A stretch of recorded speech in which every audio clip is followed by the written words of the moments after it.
Thank you for tuning in to the best parenting show on the internet, Post Daily Dose. It's the Post. It's the Post. It's the Post. The Post Daily Dose. It's the Post. It's the Post. It's the Post. The Post Daily Dose. It's the Post. It's the Post. It's the Post. The Post Daily Dose. It's the Post. It's the Post. It's the Post. The Post Daily Dose. It's the Post. It's the Post. It's the Post. The Post Daily Dose. Hey, good evening, Post Facebook family. Welcome to another episode of Post Daily Dose with me, your trusted parenting advisor, faithful guide and servant on the healing journey. What's my name? Big Papa Brian+Post. Hope all of you are doing fantastic on this tremendous Thursday. Tomorrow's Friday. My brain is a little tired and a little foggy. I've been pretty busy today. I did a 2-hour webinar. I was a guest on a webinar presentation with Jeanette Yoff from a trauma therapist from Los Angeles, who is the founder of Yoff Therapy and also Cecilia Center in Los Angeles. And it was very good. And it was had a great group of participants and full of information. And she said something very profound that I want to share with you guys this evening. And it is hysterical.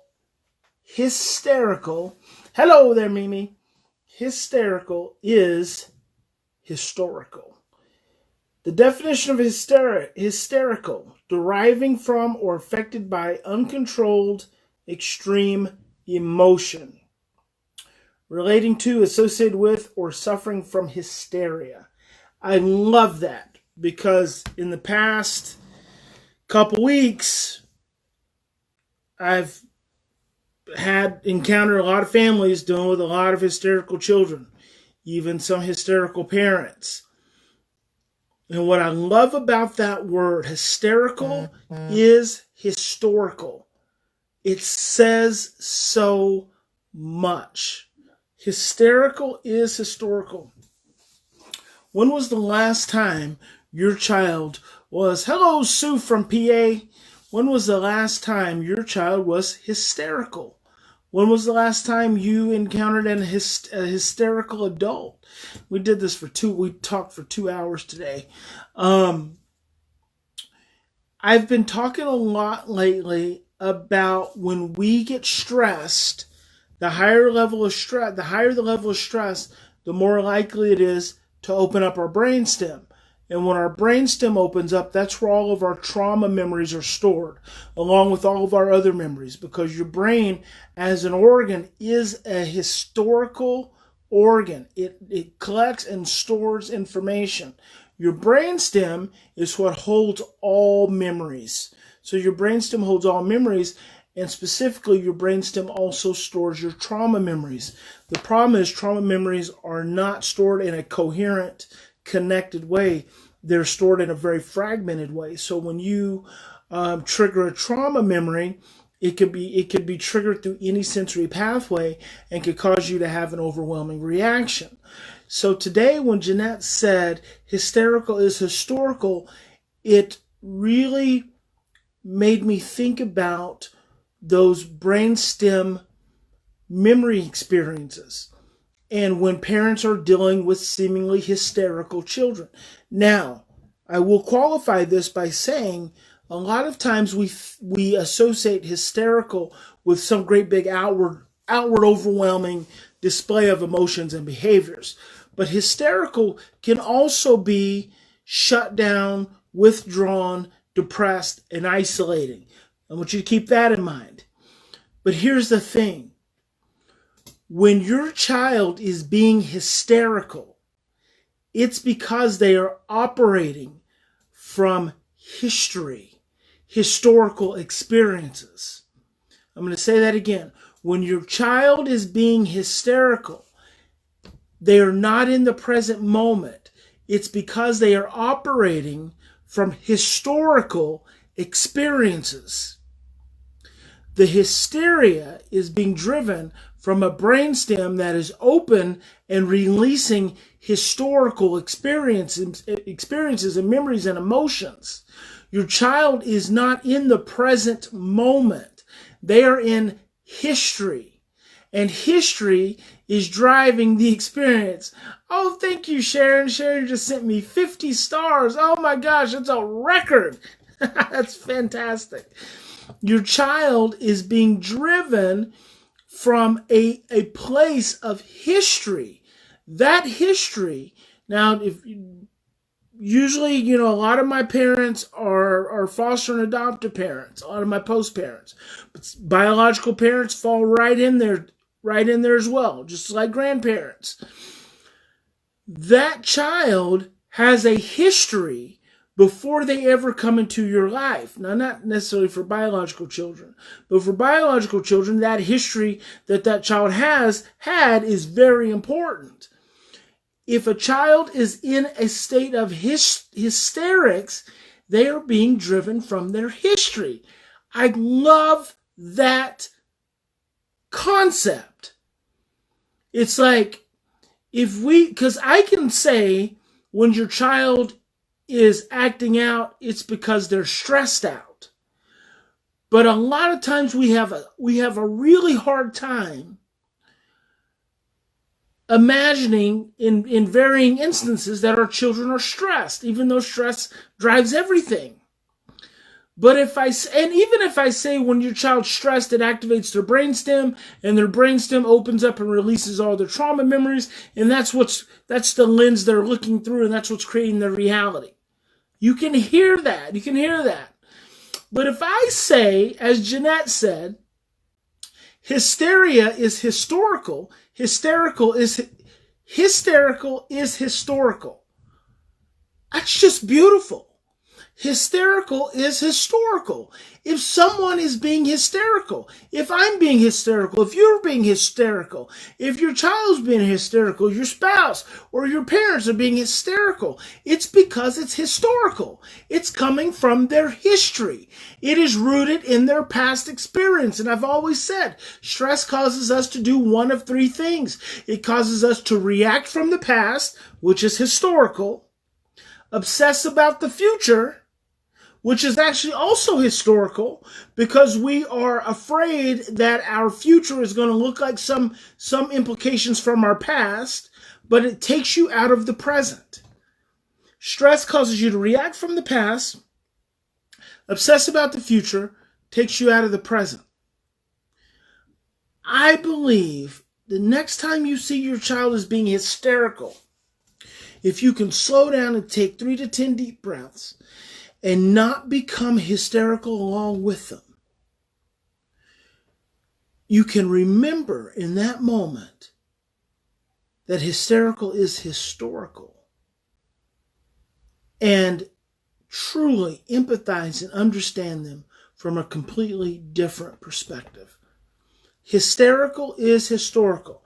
Now, I'm going to share with you one other thing. I've got several things, actually, that Jeanette shared, because I took copious notes. When I wasn't lecturing, she went, then I went, then she went, then I went. And so when she was going, I was taking notes, because I think she's just an amazing, insightful, intuitive clinician mom. And she's adopted herself, was in foster care, and just shares her history and her heart.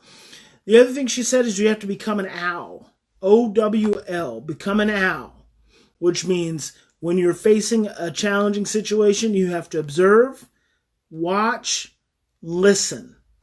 Observe, watch, and listen. So observing is observing first your own internal state. You have to take deep breaths, calm yourselves down. She talks about regulating that polyvagal nerve. I'm going to talk more about the polyvagal nerve in daily doses to come. You observe yourself, you watch your child, watch what's going on, and then you listen. Another thing is a lot of times our children are saying things that we don't always hear. Another thing that Jeanette said is that we have to learn to be curious.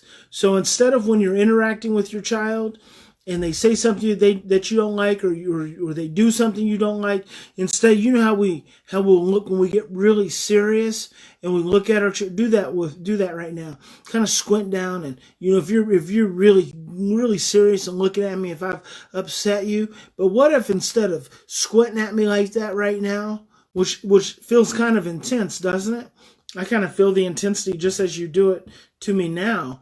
But what if I was curious? What if I was curious?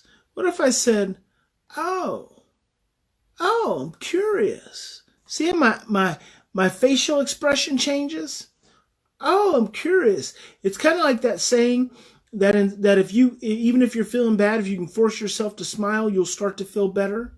Just that, instead of that scowl, what if you just went, oh, and you were curious about what's going on with your child? If your child's, doing something they're not supposed to do, if they're talking some kind of way, they're stressed, they're acting out, and you just, you're curious, and you wonder, I wonder what's going on. I wonder what could be going on right now. So it's just a little different nuance. And Eric says, what if he's kicking and or hitting? It's hard to be curious then. No, not at all. Not maybe if he's kicking or hitting you, then that's one thing. If he's kicking and hitting you, then you definitely want to try to get yourself safe. But depending on the size of the child, if it's a smaller child, get a pillow and block the hits and the kicks, and be curious about what's got him so stressed out and so scared and so fearful that would need him that would drive him to want to try to attack you or assault you. Be curious about what's got him so stressed out and so scared and so overwhelmed in that moment based on what he's experienced. Be curious about what he's experienced in the past that would cause him to be so stressed out in that moment that he would feel like he needs to protect himself. And then you can even say it. If it's an older child and you're getting hit or kicked, be curious about that later. Get yourself to safety, leave in your car, lock yourself behind a door. Don't get hurt. I don't believe in parents getting hurt. But here's what I'd ask you to do in either of those situations, regardless of the age of the child, is pay attention. And I talked about this today when it comes to aggression on this webinar. You have to get attuned to the signals. What are the signals your child is giving you that they're starting to reach that point, that tipping point from aggressive to assaultive? See, there's a difference between aggression and assault. There's a difference between being angry and being violent. See, a lot of times we want to connect the two, and the two actually they're on the same continuum, but they're not intimately connected. So a lot of times as parents, we get freaked out when our children become aggressive, when they have an aggressive tone, or they have an aggressive posture, or they talk aggressive. That's the initial of our freaking out, and they're not even at assaultive or violent yet. If we can keep from freaking out when they're aggressive, and we can honor what they're feeling and what's going on in that moment, we can actually prevent them from ever going to assaultive or violent. So that's really important. It's prevention as opposed to always practicing intervention. So what else so Jeanette also said you have to learn to practice the 3 P's.